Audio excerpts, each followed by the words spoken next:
khotbah saya berkisar kepada Yohanes 4 ayat 4 hingga 42. Oke, jadi kalau kamu mau menyusuri khotbah saya, ada baik kalau buka Alkitab, sama ada Alkitab fisikal atau Alkitab digital. Dan karena saya tidak akan baca semua, saya akan ceritakan kisah yang tertulis di dalam pasal ini, sementara kita mencungkil, merungkai pelajaran yang terkandung di dalam pelajaran ini, mengapa Yohanes mencatatkan cerita ini di dalam kitab Injilnya. Saya hanya mulai berbicara membaca ayat 4. Dia harus melintasi daerah Samaria. Itu saja. Dia harus melalui daerah Samaria.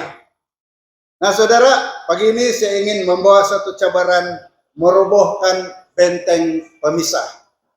Yesus berada di Yudea dan dalam perjalanan ke Galilea, Yesus perlu melalui Samaria. Kira-kira tengah hari tibalah dia di lembah Sikem dengan satu pembenangan yang indah. Untuk makluman, lembah Sikem adalah tempat di mana Yusuf telah menemui adik-beradiknya. Ayahnya menghantar dia dan mereka sedang memelihara lembu di lembah Sikem. Dan di Sikem ini Yakub telah membina sebuah perigi. Kalau saya tidak pasti kalau lembah Sikem ini berada di bagian Israel atau di bagian Palestina. Kalau tidak, sesiapa yang pergi Holy Land boleh melawat tempat ini. Apapun, sebaik tiba di lembah ini karena sudah letih dari perjalanannya, maka duduklah dia di sini untuk beristirahat sementara murid-muridnya pergi mengambil makanan. Saudara, bangsa Yahudi dan bangsa Samaria bermusuhan keras dan seboleh-bolehnya mereka menghindarkan segala hubungan dengan satu sama lain. Hanya berjual beli dengan orang Samaria yang dibenarkan dalam keadaan yang perlu. Tetapi semua urusan sosial dengan mereka adalah dilarang. Orang Yahudi dari Yudea yang ingin pergi ke Galilea, karena Yudea itu di selatan, Galilea itu di utara, dan di antara Galilea dengan Yudea itu Samaria. Jadi kalau orang dari Yudea pergi ke Galilea, pantang mau limpas Samaria. Lalu dia akan menyeberang dulu Sungai Jordan. Kemudian apabila sampai di utara, baru masuk kembali di Galilea. Itulah yang mereka lakukan. Tetapi hari ini ayat kita berkata, Yesus harus melintasi Samaria. Karena apa? Ada appointment Yesus di sana. Ada temu janji yang sudah ditentukan sebelum Yesus turun ke dunia. Malah sebelum jangka waktu mula berputar di bumi ini. Semasa itulah temu janji ini sudah ditentukan. Ada dua kaum yang mengaku umat Tuhan bermusuhan dan perlu disatukan semula. Ada dua kaum besar yang dipisahkan oleh satu benteng. Dan benteng ini perlu dirubuhkan. Jadi semasa berada dekat Sikem di Samaria, Yesus duduk di tepi sebuah perigi. Perigi yang Yakub sendiri bina ribuan tahun sebelum itu. Jadi seorang wanita Samaria datang dan seolah-olah tidak sadar bahwa Yesus ada di sana. Lalu dia mengisi bejanahnya dengan air, dan waktu dia berpaling hendak pergi, Yesus berkata kepadanya, berilah aku minum.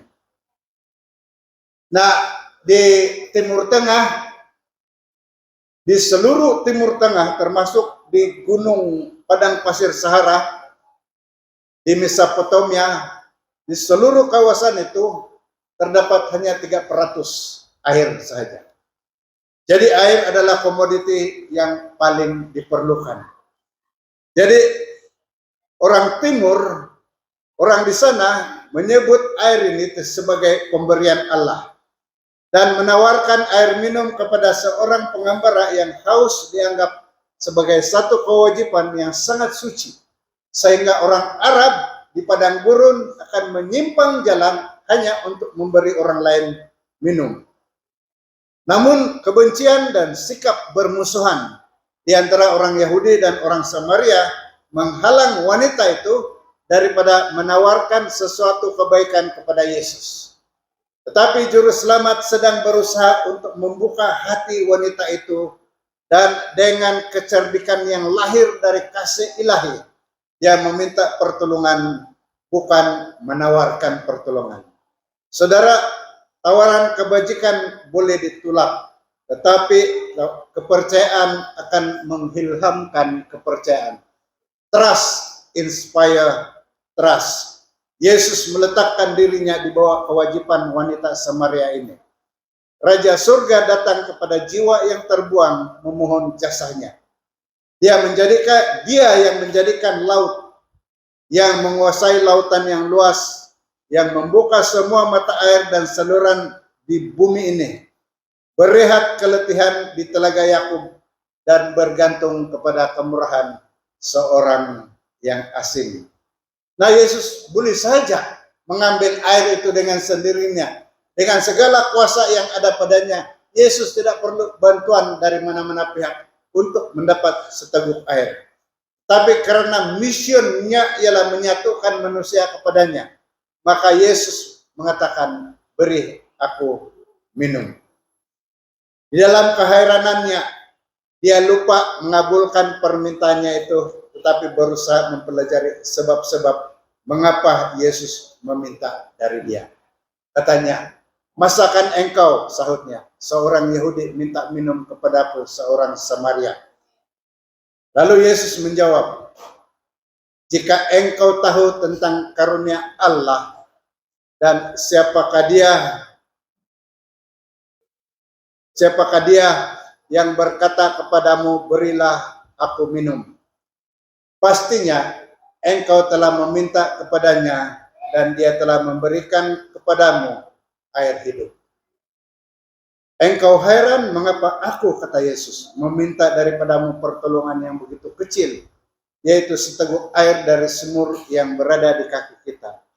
Sekiranya engkau, kata Yesus, meminta daripadaku, maka aku tentu memberi kepadamu air hidup yang kekal. Nah, saudara, wanita ini belum mengerti maksud sebenar, akan tetapi dia merasakan maknanya yang sangat dalam. Caranya yang menganggap remeh dan mencabar itu pun mulailah berubah. Karena menyangka bahwa Yesus berbicara tentang sumur perigi yang ada di depan mereka. Wanita ini berkata, Tuan, engkau tidak punya timba dan sumur ini sangat dalam. Dari manakah engkau memperoleh air hidup itu? Adakah engkau lebih besar daripada bapa kami Yakub yang memberikan sumur ini kepada kami dan yang telah minum sendiri dari dalamnya?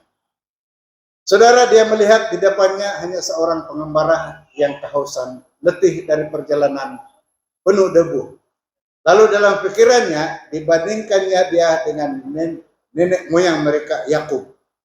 Dia merasa bangga dengan sewajarnya bahwa tidak ada sumur lain lagi yang dapat disamakan dengan sumur yang disediakan oleh nenek moyang mereka Yakub. Lalu dia sedang mengimbas kembali masa lalu kepada para nenek moyang mereka dan membandingkannya ke masa depan pada hari kedatangan Mesias. Sedangkan harapan semua nenek moyang mereka, yakni Mesias sendiri, sudah berada di depannya, tetapi dia tidak mengenal dia. Saudara, betapa banyaknya jiwa yang haus sekarang ini, yang berada dekat pencarian air hidup. Namun mereka memandang jauh ke hadapan untuk mendapatkan mata air hidup. Saudara, firman itu dekat kepada kita, yakni di dalam mulut kita dan di dalam hati kita. Satu ayat mengatakan, jika kamu mengaku dengan mulutmu bahwa Yesus adalah Tuhan dan percaya dalam hatimu bahwa Allah telah membangkitkan dia dari antara orang mati, maka kamu akan diselamatkan. Roma 10 ayat 6 hingga 9. Saudara, Yesus tidak segera menjawab pertanyaan yang mengenai dirinya itu, tetapi kesungguhan yang tekun dia berkata, barang siapa minum air ini, katanya dari perigi itu, dia akan haus lagi. Tetapi barang siapa minum air yang akan kuberikan kepadanya, dia tidak akan haus untuk selama-lamanya.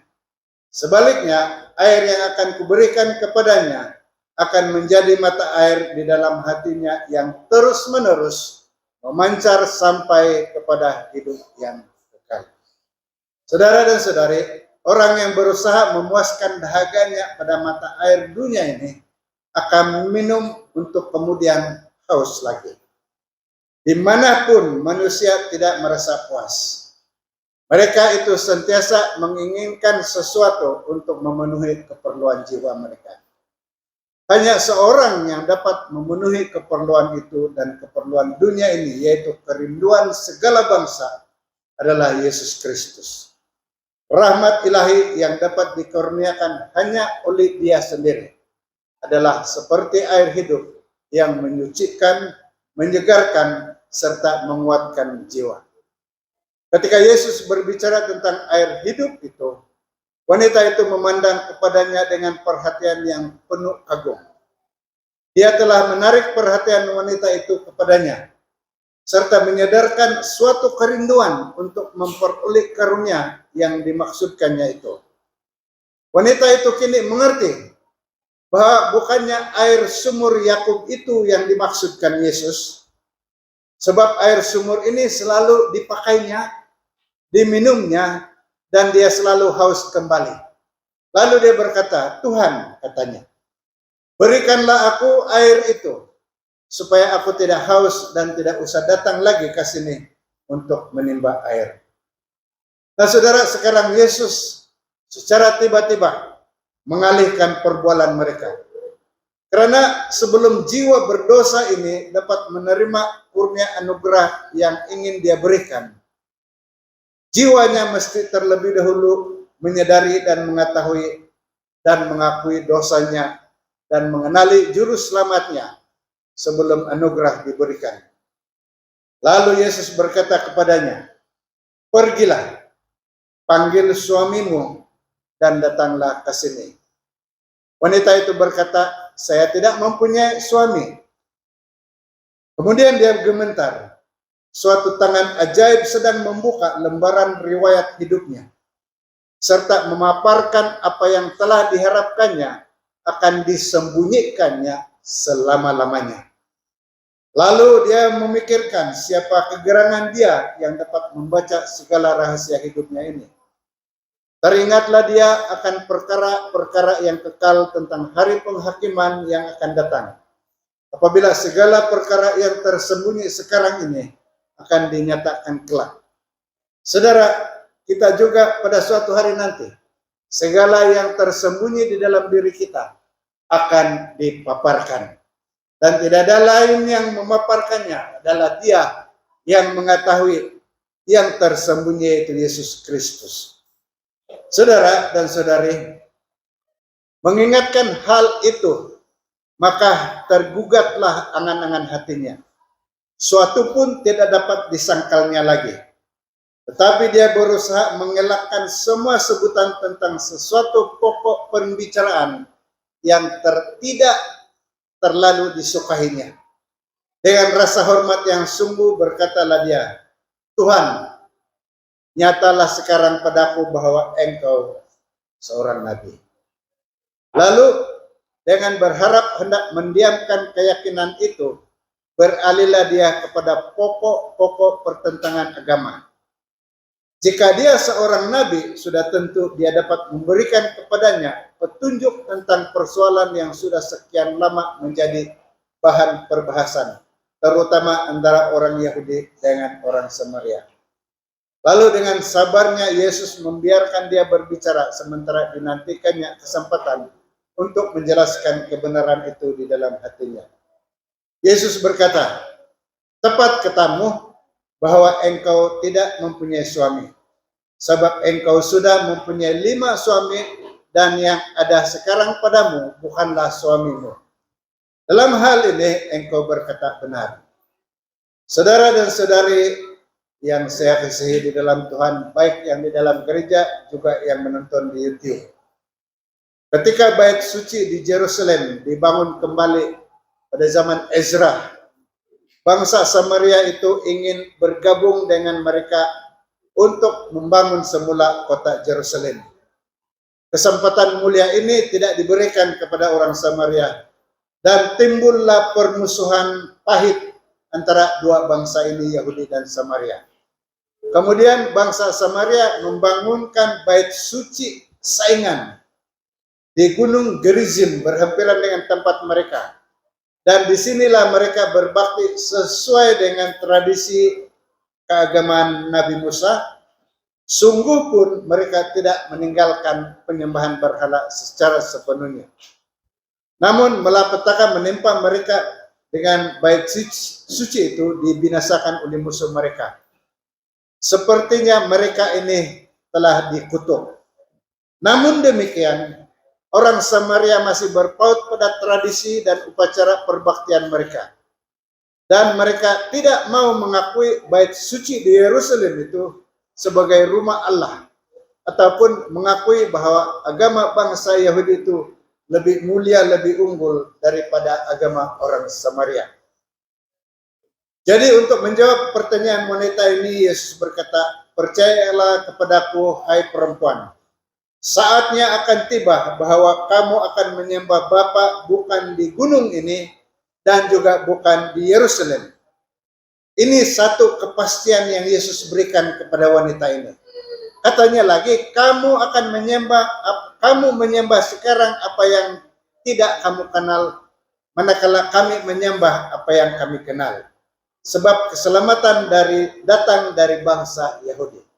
Nah, Yesus berkata, Yesus telah di sini menunjukkan bahwa dia bebas dari prasangka bangsa Yahudi terhadap bangsa Samaria. Dan sekarang dia berusaha untuk merubuhkan prasangka wanita itu terhadap orang Yahudi. Di sini dinyatakan kebenaran yang sama yang telah dinyatakan oleh Yesus kepada Nikodemus ketika dia berkata, jika seorang tidak dilahirkan kembali, dia tidak dapat melihat kerajaan Allah. Yohanes 3 ayat 3. Bukannya oleh mencari sesuatu gunung yang suci atau suatu rumah ibadah yang suci, maka manusia akan dibawa ke dalam persekutuan dengan surga. Agama tidak boleh dibatasi di dalam upacara secara lahir sahaja. Agama berasal daripada Allah, dan ia adalah satu-satunya agama yang akan menuntun kepada Allah. Untuk dapat berbakti kepadanya dengan benar, kita harus dilahirkan dari roh ilahi.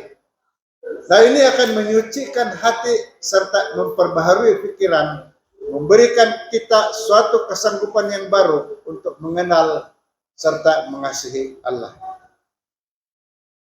Akan diberikannya kepada kita sebuah penurutan yang sukarela kepada segala tuntutannya, terutama hukumnya.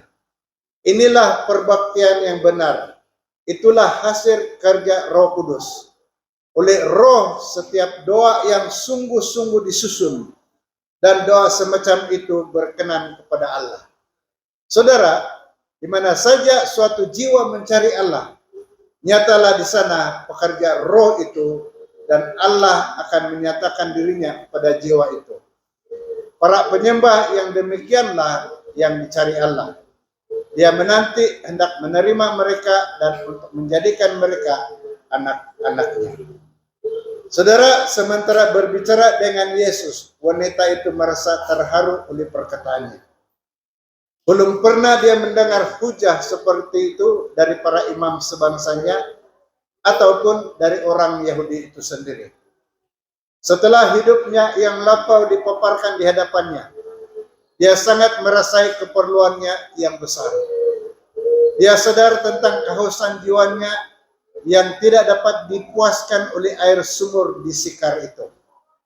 Tidak suatu apapun yang pernah dia dengar sebelum ini yang telah menyadarkan dia kepada suatu keperluan yang lebih tinggi dan lebih besar. Di sini, saudara, Yesus meyakinkan dia bahwa dia dapat membaca segala rahasia hidupnya. Namun dia merasa bahwa dialah sahabatnya yang berbelas kasihan, penuh kasih sayang, serta mengasihi dia.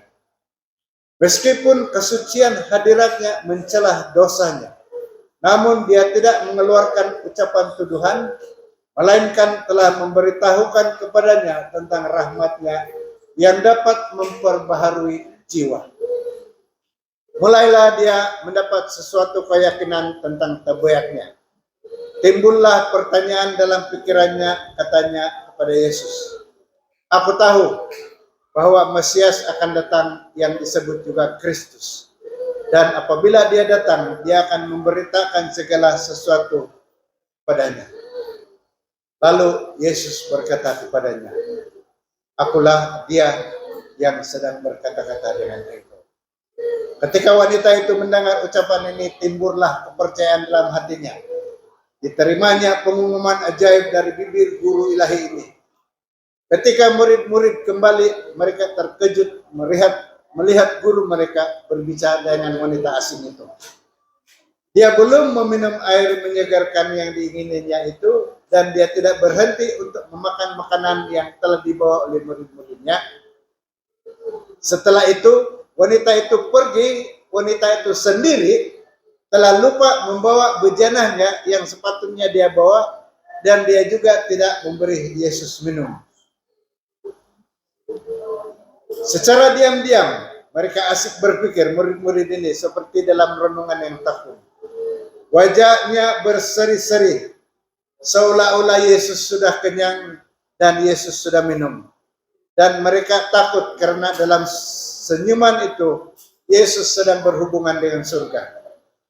Mereka tahu bahwa dia lemah dan penat, dan mereka merasa wajib mengingatkan dia akan keperluan fisikalnya.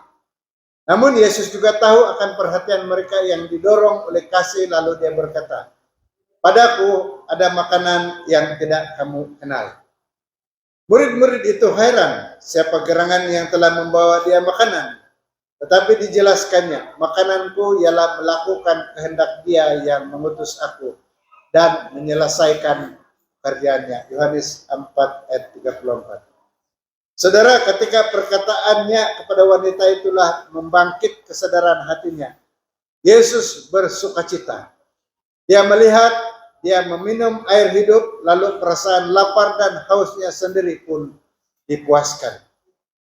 Wujudnya tugas yang untuk perlaksanaannya dia telah meninggalkan surga.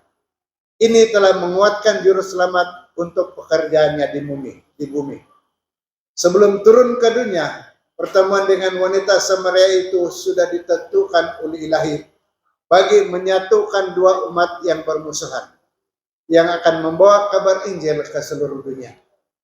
Yahudi dan Samaria, kedua-duanya disamakan, disatukan kepada Yesus untuk membawa kabar selamat ke dunia. Penebus kita dahagakan penerimaan dan penghargaan dari kita semua. Dia lapar untuk mendapat simpati dan kasih sayang mereka yang dia telah beli dengan darahnya sendiri. Dia merindukan dengan keinginan yang tidak terkatakan untuk mereka datang kepadanya dan memiliki hidup yang kekal. Saudara, seperti seorang ibu yang menunggu senyuman kasih seorang anak kecil, menandakan bermulanya seorang anak itu mengenali ibunya. Demikian jugalah Kristus menunggu ungkapan kasih sayang yang penuh rasa syukur, yang menunjukkan bahwa kehidupan rohani seseorang telah bermula di dalam jiwanya. Wanita itu telah dipenuhi dengan sukacita sementara. Dia mendengar perkataan Kristus. Pernyataan yang ajaib itu hampir menaklukkan. Dengan meninggalkan bejananya, pulanglah dia ke kota untuk menyampaikan kabar itu kepada orang-orang di kota. Adalah menjadi satu kerinduan jiwanya yang sungguh-sungguh hendak memperoleh air hidup itu, maka lupalah dia pada tugasnya ke sumur itu tadi, serta pada rasa dahaga juru selamat yang tadinya hendak diberikannya minum. dengan hati yang meluap-luap, bersorak-sorak dengan kegirangan, bergila dia dengan tergesa-gesa, hendak memberitakan kepada orang lain tentang terang indah yang telah diterimanya. Mari lihat, katanya. Di sana ada seorang yang mengatakan kepadaku segala sesuatu yang telah kuperbuat. Katanya, mungkinkah dia Kristus itu?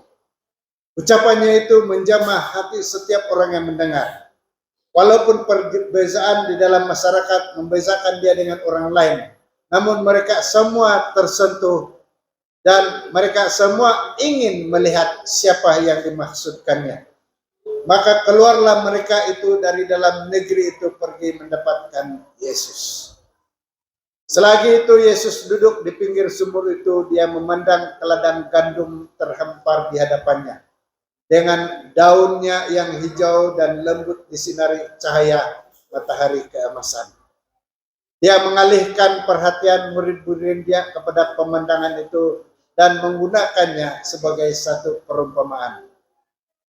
Bukankah kamu mengatakan 4 bulan lagi tibalah musim menuai? Tapi aku berkata kepadamu, lihatlah sekelilingmu, pandanglah ladang-ladang yang sudah menguning dan matang untuk dituai. Maka sedang dia berbicara, mengatakan hal itu, kelihatanlah rombongan dari kota orang Samaria yang berlari-lari sedang menuju ke sumur di mana mereka berada. Di hadapan mereka, wanita itu tadi memimpin mereka. 4 bulan lagi baru tiba musim menuai. Tapi di sini sudah ada suatu tuaian yang sudah sedia untuk dituai. Saudara dan saudari, kita ada tuaian yang perlu dilaksanakan. Di sini Kristus menunjukkan tugas suci yang harus dilaksanakan bagi Allah oleh umat yang menerima Injil itu. Nah, mereka harus menjadi alat-alatnya yang hidup. Dia meminta pelayanan mereka masing-masing, baik menabur maupun menuai. Kita semua bekerja bagi Allah. Seorang menaburkan benih dan yang lain mengumpulkan pada musim menuai. Dan baik penabur maupun penuai itu akan mendapat upahnya. Mereka bersuka bersama-sama dalam pahala pekerjaan mereka. Dalam pekerjaan yang diucapkan kepada wanita di pinggir sumur itu, benih yang baik telah ditaburkan dan betapa segera tuannya diperoleh. Saudara, salah satu penginjil di dalam kitab Perjanjian Baru adalah Filipus dan juga Lukas. Filipus disebut sebagai orang Samaria yang kemudian yang menjadi murid Yesus. Sementara Lukas adalah orang Yunani yang telah menginjil kepada orang yang bukan Yahudi. Semuanya bermula di Samaria. Orang-orang Samaria itu datang dan mendengarkan Yesus serta percaya kepadanya. Dengan mengurumuni dia di tepi sumur itu, mereka menghalakkan pertanyaan-pertanyaan kepada Yesus dan dengan hasrat yang besar menerima segala keterangannya tentang banyak perkara yang selama itu tidak jelas bagi mereka. Saudara, sementara mereka mendengar, kekeliruan dan kebingungan mereka pun lenyap. Mereka bagaikan suatu umat yang berada dalam kegelapan yang besar, yang melihat cahaya yang memancar dengan tiba-tiba, hingga mereka mencapai siang hari. Akan tetapi mereka belum merasa puas dengan pertemuan yang singkat ini. Mereka masih ingin mendengar lebih jauh, dan supaya sahabat-sahabat mereka yang lain juga mendengarkan dari guru yang ajaib ini. Lalu mereka mengundang dia ke kota mereka serta memohon kepadanya supaya tinggal dengan mereka. Ayat mengatakan 2 hari lamanya Yesus tinggal di Samaria dan banyak lagi yang percaya kepadanya. Saudara yang dikasihi Tuhan, sekarang ini juru selamat masih menjalankan pekerjaan yang sama ketika dia menawarkan air hidup pada wanita Samaria itu. Tidak seorang pun yang terkecuali daripada menerima kasih kurnia Yesus. Manusia mungkin berlainan warna kulit, berlainan bahasa, berlainan taraf sosial masyarakat, berlainan pangkat. Namun bagi Yesus, warna darah mereka adalah sama dengan darah Yesus yang telah tertumpah untuk menebus setiap jiwa yang ingin menerima Dia. Darah Yesus yang menghapus dosa itu tidak mengenal bulu, tidak mengenal sesiapa. Darah Yesus rabun warna. Juru selamat tidak menunggu orang ramai berkumpul. Selalunya dia memulakan pengajarannya dengan hanya seorang atau beberapa orang yang berkumpul. Namun satu demi satu orang yang lalu lalang berhenti untuk mendengar, sehingga satu kumpulan yang besar orang mendengar firman Tuhan yang diucapkan oleh guru yang diutus dari surga dengan perasaan yang heran dan kagum. Saudara, pengerja Kristus tidak boleh merasa bahwa dia tidak dapat berbicara dengan sungguh-sungguh kepada segelintir pendengar seperti kepada kumpulan yang lebih besar. Mungkin kita hanya boleh berbicara kepada seorang yang mendengar perkabaran itu. Tetapi dia itu yang seorang yang boleh mengatakan, meneruskan betapa luas pengaruhnya nanti. Hakikat bahwa juru selamat menghabiskan masanya dengan seorang Samaria kelihatan seperti satu perkara yang kecil, walaupun kepada murid-muridnya. Namun dari seorang wanita yang bertobat ini, seluruh masyarakat telah bertobat. Saudara dan saudari, hari ini kita punya peranan yang sama pentingnya dengan peranan wanita Samaria itu. Ramai orang yang perlu mengenal Yesus. Ramai orang yang perlu menerima undangan untuk minum air hidup yang dari Yesus. Saudara dan saudari, saya ingin membaca rangkap kedua dari lagu kegemaran saya. Mari kita kerja bagi Tuhan setiap hari. Mari kabarkan hal kebangkitannya. Bila kiamat tiba, tugas kita selesailah, dan apabila nama kita dipanggil, pastikan kita ada di sana. Amin. Semoga Tuhan memberkati kita semua. Itulah doa saya. I will go. Bapa kami yang di surga, kami memanjatkan pujian syukur karena pagi ini kami sudah disajikan dengan satu message yang sangat penting yang dicatat di dalam Alkitab. Biarlah apa yang kami dengar itu akan membangkitkan semangat kami untuk memberitakan kabar Injil kepada sesiapapun tanpa dihalangi oleh benteng pemisah di mana saja ada. Biarlah Engkau berkati kami Tuhan apabila kami berpisah dari tempat ini, baik kami di sini juga yang menonton melalui YouTube, melalui live streaming, dan yang akan menonton selepas ini nanti. Berkati setiap yang turut serta di dalam mendengar dan menonton khotbah ini, agar ini akan membawa setiap kami lebih dekat kepada Tuhan, membawa kepada satu pengertian yang lebih dalam tentang peranan kami untuk menabur benih dan menanti menuai bagi menyediakan kedatangan Tuhan yang kedua kali. Dalam nama Yesus Kristus, saya berdoa. Amin.